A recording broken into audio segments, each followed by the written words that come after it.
Evening everyone, my name's Rich. I'm the race director for the Bolton Marathon, and tonight we're talking about hills and how to effectively train on them. It's probably the most commonly asked question for me is about the Bolton Marathon. How flat is it? Are there any hills? And it's quite common. Most runners want a flat course, an easy-going course, one that they can get a PB on. But if you know Bolton, you'll know it's not flat, and you'll know that there's one or two cheeky little hills. All right. It puts a few runners off because it does impact on your times, and if your goal is a PB, then yeah, you're not going to get necessarily that PB. However, 40% of people who enter the Bolton Marathon will get a PB, because we've got about 40% of people who are running their first ever marathon. So all of those people, if they finish, will get a PB, and you'll be able to say you got a PB on the Bolton Marathon course, which is probably one of the toughest, although it wasn't set out to be a tough course. It's just the way Bolton is. Bolton is not flat. So that in mind, you've got to train hills. Okay, now I am a running coach as well as the Bolton bloke in charge of the Bolton Marathon, but I try and keep it all separate, to be honest. But tonight I'm going to talk to you about hills. All right, hopefully we won't have me talking to you about future running coaching stuff in the future, but tonight, hills. Now I love hills. I'm probably an anomaly in that sense, in that most people dislike hills. All right? I'd rather be running up or down hills any day of the week than on the flat. For me, the flat's boring. I like something that's a bit different. I like the challenge, and I'm a bit odd in that I like the burn in my legs. I like that feeling of being pushed, so I quite like it. I've got used to it. I've got the calves to show for it, and yeah, I quite like it. It's good, but it's not for everyone. But if you're going to do the Bolton Marathon, you've got to train on hills. So we've talked a lot about hills over the last week in our sessions, and there's lots of ways to skin a cat. You know, behind me I've got a hill, and there's plenty of it. Now, it's probably about 5 minutes of all-out effort before I get anywhere near the top of this hill. I can see someone coming, so I'm going to shift out of the way. Yeah, there's probably 5 minutes of all-out effort before I get to the top of this hill, and so I've got plenty of hill to play with. But there's lots of ways of doing it. I could probably do 50 different sessions on this hill behind me, which are a year's worth of hill sessions, and never do the same session twice. So tonight I'm going to do a really simple session. I'm going to do 3 sets of 30 seconds at a time. Hiya. I'm going to do 3 sets of 30 seconds at a time. I'll go back to my seat now he's gone through. And I'm going to show you a little bit of how to structure a hill session. I like to do a hill session on its own. So you can include your hills in a long run, you can include your hills in a short run, or you can do them on their own. I like to do them on their own. All right, so I focus in just on hills. So I'm really putting all my effort into improving on the hills. And you can add in strength work, you can add in core work, you can add in active recovery. So if you've got a little bit of flat at the bottom of your hill, you can add a little bit of active rest rather than just jogging on the spot or standing still. You can vary it by increasing the amount of time that you're running up the hill. You can vary it by distance, you can vary it by effort, you can vary it by pace. There's loads of different ways of doing it. This one is just dead simple. It's 3 efforts, 30 seconds, and I'm going to run at about a 7 or 8 out of 10 effort wise. Now I like to judge my pace, as it were, by effort. All right, I don't use I judge my effort by using the rate of perceived exertion. So 0 being sat on the sofa doing nothing, 10 being all out effort, snot, sweat, heart in mouth, lungs jumping out of chest, you know, very ugly, not very pretty, all out effort, it's horrendous. It's not very nice. You don't do that very often. That's 10. 1 to 9 is everything else in between. All right, I'm going to do this about 7 or 8. So I'm going to be blowing a bit, but I'm certainly not going to be pushing as hard as I can. And I'm going to run 30 seconds up there, and 30 seconds, I'm not going to get very far. All right, I might get 100 meters maybe up that hill. All right, doesn't really matter how steep the hill is. The steeper it is, the harder it is, or the less distance you're going to cover, of course. But as long as it's a hill, it's a hill. That's all that matters. You can vary it by, like I said, speed, effort, time, number of repetitions, add some squats, lunges, all that sort of stuff at the time whilst you're doing it, and that can vary a session. So it's dead simple, all right, but really effective. It's also important, I will say, to make sure you get your technique right. When you're running up hills, you can't run up a hill exactly the same way that you would run on the flat. If you're running up a hill, your heels need to be a little bit off the ground. If you run up a hill, particularly a steep hill, and you've got your heels on the floor, try it. You'll find it's absolutely nails. Your calves are doing nothing. Your hamstrings are doing everything, and it is really hard work. So you want to get up on your toes. Now, if you're new to hills, being up on your toes might cause you a lot of burning and an effort and fatigue through your calves. So your gastrocnemius, the lower half of your leg, and your soleus, and into your Achilles. So you've got to be really careful with it. So I would say take your time, don't rush, and if that means doing 1 repetition of 30 seconds to start with, that's your hill session. Start really easy. You can always build up. Don't jump into a hill session and think that you can smash out 10 repetitions as fast as you can for 5 minutes each repetition. It's not going to work. So take your time, take it easy, all right? Get onto your toes and practice. Have a bit of patience and you'll get there, all right? So I'm going to dive straight into it now. 30 seconds, little rest. I'm also going to come down at the same effort, all right? So a 7 or 8 out of 10. I'm not going to be working that hard, all right, but it's 7 or 8 out of 10 for 30 seconds, okay, and then back again, still 7 or 8 out of 10. All right, ready, let's go.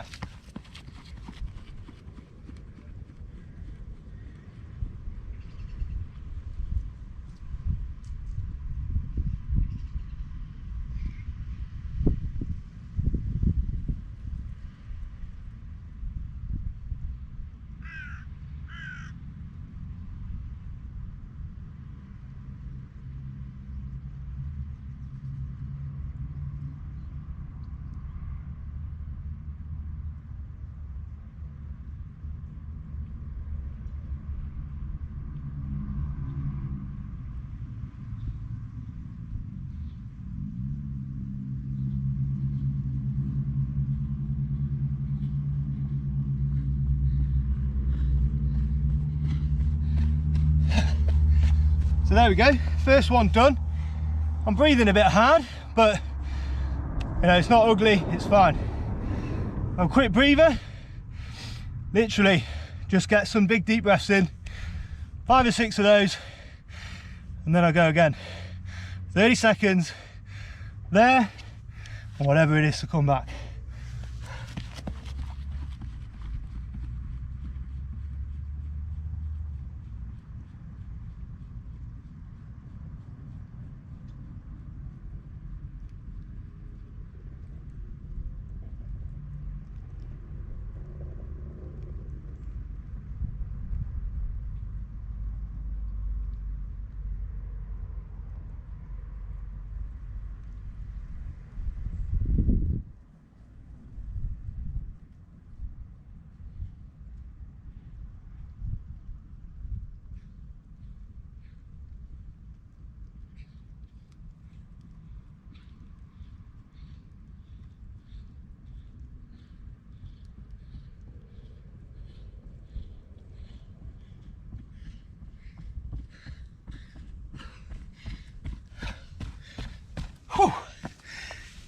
still same sort of level. We're doing all right. We've got one more to go and then we're nearly done. Some big deep breaths and then I go again.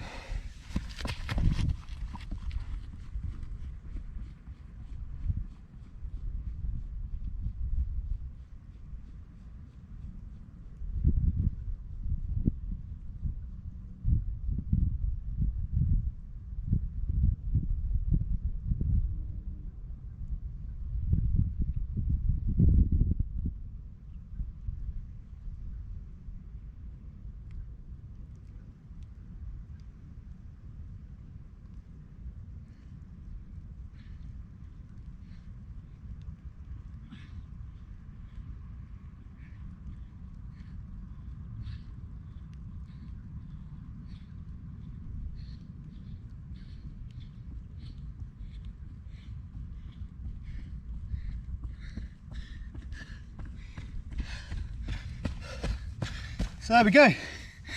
Let's get my breath back. I should be just out of breath. My heart and lungs aren't diving out of my chest. I can almost speak properly. So it's not too bad, but that's a good one. I can feel it in my thighs because I kept the pace up on the way down. I didn't ease off. I kept that effort up on the way down. Still a 7 or 8 out of 10. I didn't make it easy, I didn't walk, I kept it going. Now, what I'm going to do now is I'm going to slow it down. Now I know where I got to, I'm going to take you with me. I know where I got to on those runs. Near enough the same place every time. I'm going to slow it right down to a comfortable pace. I'm going to show you what the difference is like when you slow it down so that you can understand that you don't always have to bash out the hill as fast as you can. All right, because it takes quite a lot of effort to get up a hill quick. It's not always worth it.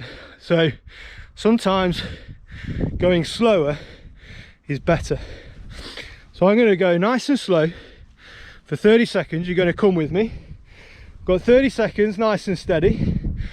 It's easier, it's more comfortable, and I'm going to point out where I got to. I'm going to show you the difference. 30 seconds isn't long, but if your hill is 3-4 minutes long, and obviously you can imagine the distance travelled is probably going to be 3, 4, 6 or 8 times different on this example here. All right, so it's 30 seconds and off we go. I'm already a bit fatigued, so I probably will sound like I'm blowing a little bit, but I've slowed the pace right down.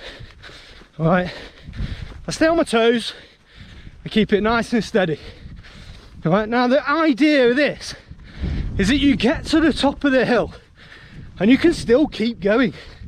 All right, you don't have to spend the next 5 to 10 minutes getting your breath back. Okay, now there's 30 seconds. All right, now I'm about, well, I'd say 10 meters away from where I got to. So 1, 2, 3, 4, 6, 8, 10, 12. I got just in front of this little stone here. That's 12 strides. All right, 12 strides different, and I'm in a lot better shape than I was before. Take your time, take it steady, especially when you're on a marathon that's got 1 or 2 hills in it, because it's going to test you. And it's all about spreading that effort out over the whole race. Okay, now the technique still applies if you're doing a 10k. Still applies, exactly the same. All right, take your time, conserve that effort across the whole race. You've just got less time to do it, or it will take you less time rather, so you can perhaps put a bit more effort into your hills and be that little bit more fatigued. Now I will say about pace, for me, I've not mentioned minutes per mile or minutes per kilometre yet whilst running up a hill, because for me it goes out the window. I can't run anywhere near as fast up that hill as I can on the flat. It goes out the window. I'd be tired, very tired, if I ran up there anywhere near an 8-minute mile, which is a fairly comfortable minute mile for me. I'd be really tired and I wouldn't be carrying on. So my minutes per mile goes out the window when I'm running up hills. It's all about effort.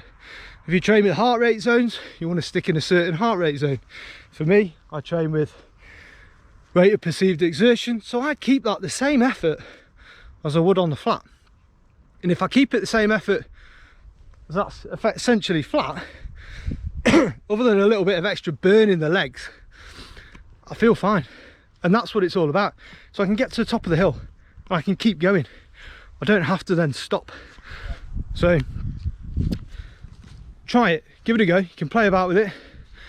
Ask me any questions you've got. I'll be online while this video goes on, but feel free, put some questions in and yeah, ask away. And set aside some time for your hills. Give it a go, because if you're taking part in the Bolton Marathon, you're gonna need to practice hills. Don't come into the Bolton Marathon thinking you'll be all right. Give hills a go so that you know what it's like, but ultimately enjoy them. They're not as bad as everybody makes out. You know, a lot of people think, well, hills, they're too hard, I can't do hills. They're not that bad.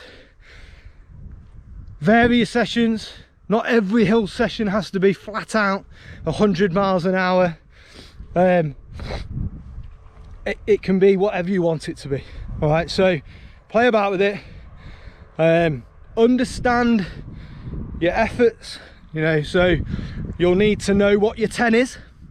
All right, your 10, your all-out effort. And bear in mind, even when you go flat out, you subconsciously keep a little bit at the back of your mind. You keep a little bit, you save a little bit. So even though you think you're going 100%, you might only be going 95%. So really understand what your 100% effort is and what it feels like to run 100%. Then you'll know exactly how to tackle a hill at a right level for you. Because if you don't know what your 100% is, and you think, well, you think you're going at 100%, but you're actually going at 90, you're always going to be underperforming. You're never going to get 100%. You're always missing that 10% of effort that your body's capable of, but you're never pushing yourself. So don't underperform, don't sell yourself short, but ultimately enjoy your hills. They are good, and learn to embrace them. Throw that fear away and just get stuck in at an easy level. Then you'll like them and you'll think, what was I worried about? Don't be worried about them, because by the time you get around to the Bolton Marathon, you're all in the same boat.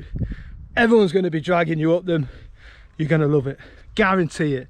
All right, but stick at it, give them a go. And as me and Marcus said on Sunday, try some new stuff, but use this time now to build that foundation, to get your strength in, to get those bits done. Try new things, practice, and before you know it, you'll be hitting the ground running, pardon the pun, in January and February next year, when you really start kicking into your training. So enjoy it. Any questions, shout. Tomorrow you've got ambassador Q&A with Gaz. Gaz is chatting to Alan Dunn, who recently completed 10 Bolton Marathons in 10 days. So he's got all the information, that is, on the route, how to prepare, things to look out for, the good bits and the even better bits. And then Friday, cooking with me, I'm afraid. All right, we're looking at breakfasts. So we've got some super easy breakfasts. We've got homemade granola, and we've got homemade pancakes. Who doesn't love a pancake? And then Saturday we're back with nutrition, so detailed nutrition with John. He'll probably say pancakes are no good, but hey, pancakes are amazing, let's be honest, even if it's just a treat. So enjoy the rest of your week. Comments in the questions in the comments box, and I'll see you all soon. Enjoy.